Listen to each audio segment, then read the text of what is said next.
جتنا پانی اب پاکستان میں آ رہا ہے, ویسے تو پاکستان کے حوالے سے کہا جاتا تھا کہ 2025 میں ہم واٹر اسکیس کنٹری بن جائیں گے, کیونکہ فی کس جتنا پانی چاہیے وہ نہیں ہوگا ہمارے پاس پینے کے لیے فریش واٹر.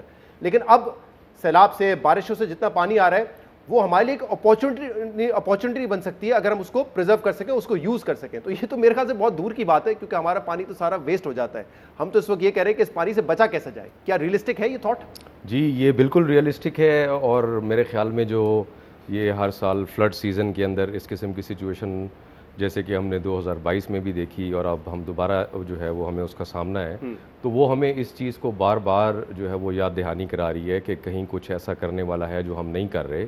اور وہ سادہ لفظوں میں یہ ہے کہ جب ہم ماحولیاتی تبدیلی کی وجہ سے جو یہ نیچرل اویلیبلٹی آف فلوز یا واٹر کا جو پیٹرن ہے اس کو جب ہم آبزرو کر رہے ہیں کہ وہ زیادہ ایریٹک ہو رہا ہے, اور جو یعنی وہ والے ایونٹس جو کہ پہلے کبھی شاذ و نادر ہوا کرتے تھے وہ اب کافی فریکوینسی کے ساتھ جو ہے تو وہ ہوتے چلے آ رہے ہیں, تو پھر ضرورت اس امر کی ہے کہ ہمیں اپنے جو ہے وہ کنٹری کے اندر پانی کو ریگولیٹ کرنے کی کیپیسٹی بڑھانے کی ضرورت ہے, تاکہ جس ٹائم کے اوپر ہمارے پاس جو ہے وہ انپریڈکٹیبل ان ایکسپیکٹڈ مینر میں ایک huge quantum of water available ہو جائے تو اس کا ہم ذخیرہ کر سکیں, اور اس پانی کو بجائے اس کے کہ وہ پانی ہمارے لیے نقصان کا باعث ہو تو ہم اس پانی کو کنٹرول کر سکیں. ابھی میں آپ کو صرف جسٹ ایک سینس آف پروپورشنالٹی کے لیے ایک اسٹیٹسٹکس آپ سے شیئر کروں تو یہ اس سال فلڈ سیزن کے اندر جو ہمارا بحیرہ عرب کے اندر پانی کا جو اخراج ہے وہ کوئی تقریباً 10 سے 11 ملین ایکڑ فٹ کے قریب ہے,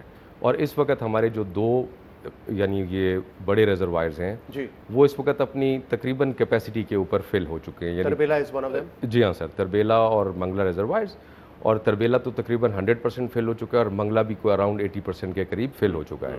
تو اس کا کیا مطلب ہے کہ اگر ہمارے پاس آج یہ کیپیسٹی ہوتی پاکستان کے پاس پانی کو ذخیرہ کرنے کی, تو یہی پانی نہ صرف نیچے جا کے نقصان کا باعث نہ بنتا بلکہ آنے والے ربی کے سیزن میں جو کہ ونٹر کراپ کا سیزن ہے یہ پانی ہمارے پاس اویلیبل ہوتا جس کو ہم نے پس انداز کر کے رکھا ہوتا, اور ہم اسے اپنی فصلات کو اگاتے.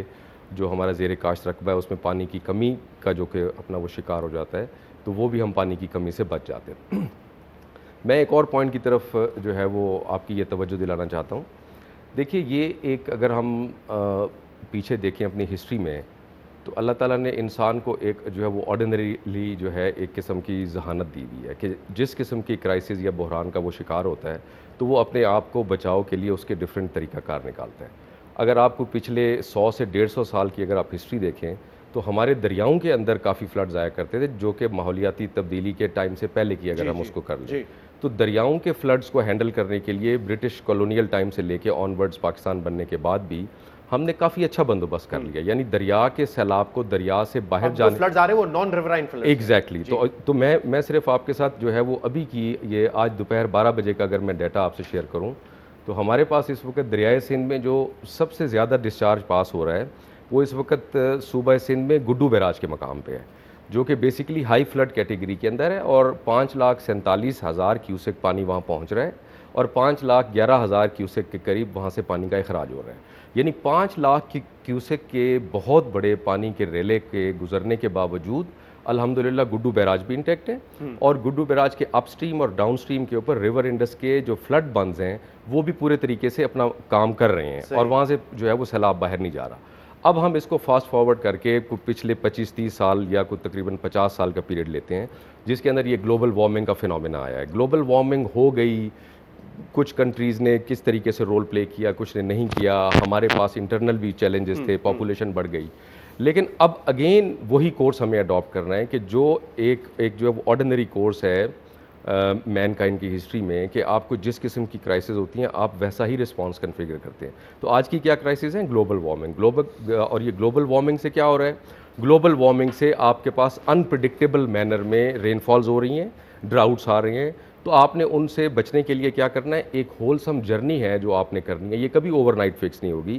ہم سارے لوگ وائز ہیں, جتنے بھی لوگوں کی یہاں پہ بات چیت ہوگی وہ سارے لوگ اس بات کو سمجھتے ہیں. کرنے کی کیا ضرورت ہے کہ ایک جو ہے وہ انٹیگریٹڈ مینر میں یہ اس ایشو سے جو ہے وہ ہمیں اپنے آپ کو نبرد آزما کرنا ہے, اور اس کے لیے starting from the water sheds میں ہمیں ڈی فارسٹیشن کو روکتے ہوئے فارسٹیشن کرنی ہے.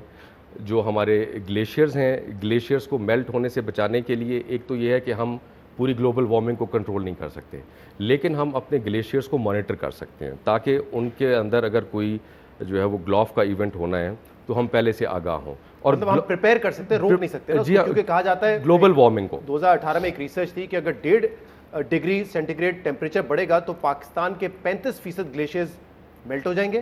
اگر 2 ڈگری تک جائے گا یہ ٹیمپریچر بڑھ جائے گا تو تقریباً 60-65% ہمارے گلیشیئرز میلٹ ہو جائیں گے. How do we stop that? جی, یہ اب دیکھیں نا, یہ جتنی بھی اسٹیٹسٹکس ہیں, اسٹیٹسٹکس کا جان لینا کافی نہیں ہے. اسٹیٹسٹکس بیسیکلی ہمارے لیے ایک مشعل راہ ہے کہ ہم نے گوئنگ فارورڈ اپنے لیے کیا سٹیپس لینے ہیں تاکہ یہ جو کچھ سچویشن ارائز کر گئی ہے وہ اس سے بچنے کے لیے ہمیں کیا چیز ریکوائرڈ ہے.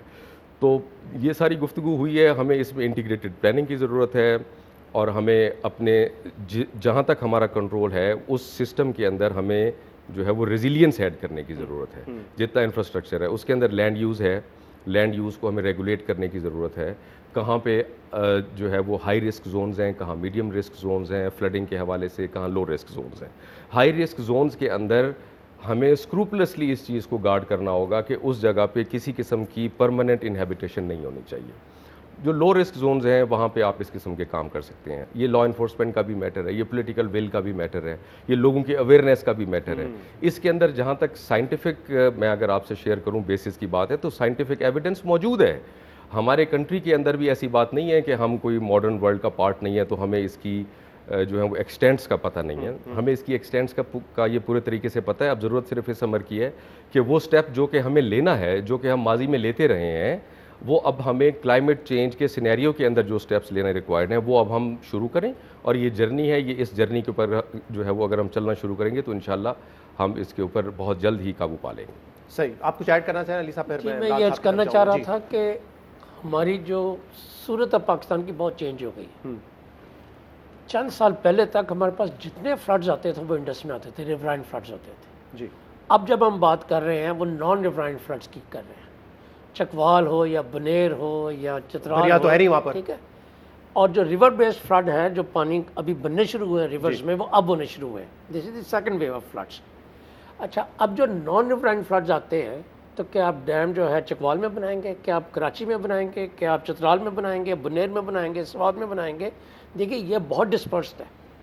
ہماری جو اوریجنل پلاننگ تھی کہ فلان جگہ پہ بنائیں گے, یہ اس کے ساتھ ٹیلی نہیں کرتا.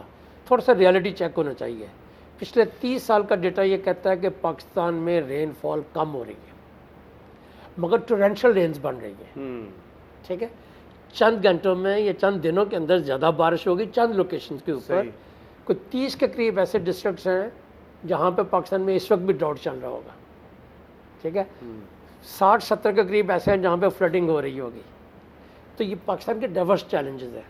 جو میرے عرض کرنے کا مطلب ہے جیسے مانسون پیٹرن چینج کر رہا ہے. اب ذرا دیکھیے, گلگت چترال اور نان مانسون ایریاز, اب اپر انڈس بیسن میں ان ریچز میں مانسون نے پہنچنا شروع کیا ہے. صحیح.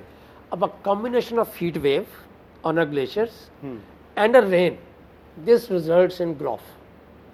اب بنیر میں جائیں تو بنیر جو ہے سیمی ایرڈ زون ہے, وہ مانسون ریجن نہیں تھا. اب جب مانسون وہاں پہ جاتا ہے تو جو اس کا ٹپیکل سیزن تھا بارش کا تو مارچ میں ختم ہو جاتا تھا, کم بارش کا. اب ہیوی رینز آ رہی ہے اس وقت جب نہیں جانی چاہیے تھی. تو میرے عرض کرنے کا مطلب یہ ہے کہ پاکستان کے ٹریڈ آفس ہیں. شاہ صاحب نے بالکل درست فرمایا, پیٹرن چینج ہو رہا ہے نا ٹوٹلی. شاہ صاحب نے بالکل درست فرمایا کہ ہم نے ایک بنایا NFPP4, وہ کوئی 225-30 بلین روپیز کا پروجیکٹ ہے واٹر مینجمنٹ کا. اس میں اسٹرکچرل نان اسٹرکچرل سولوشن. صحیح.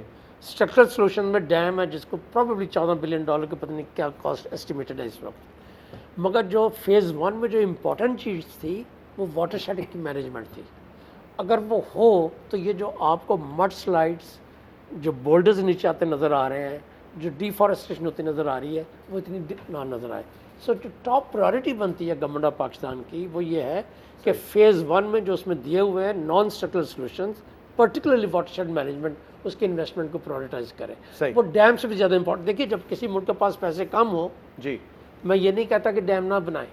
جب اگر پیسے کم ہو تو اپنی پرائورٹیز بنانی. ڈیمز کی تو کاسٹ بھی ہے, پھر لوگوں کو وہاں سے موبلائز کرنا. انفارچونیٹلی پاکستان کی جو سب سے زیادہ بیوٹیفل ایریا ہے, سب سے زیادہ رچ ایریا ہے, وہ ویسٹ لینڈ بنتا جا رہا ہے. گلگت چترال سے لے کر سوات و بنیر تک. تو اس کے لیے میرے پوائنٹ آف ویو سے میں سمجھتا ہوں جو واٹر شیڈ مینجمنٹ ہے that top priority top priority coupled with the governance improvements. ٹھیک ہے.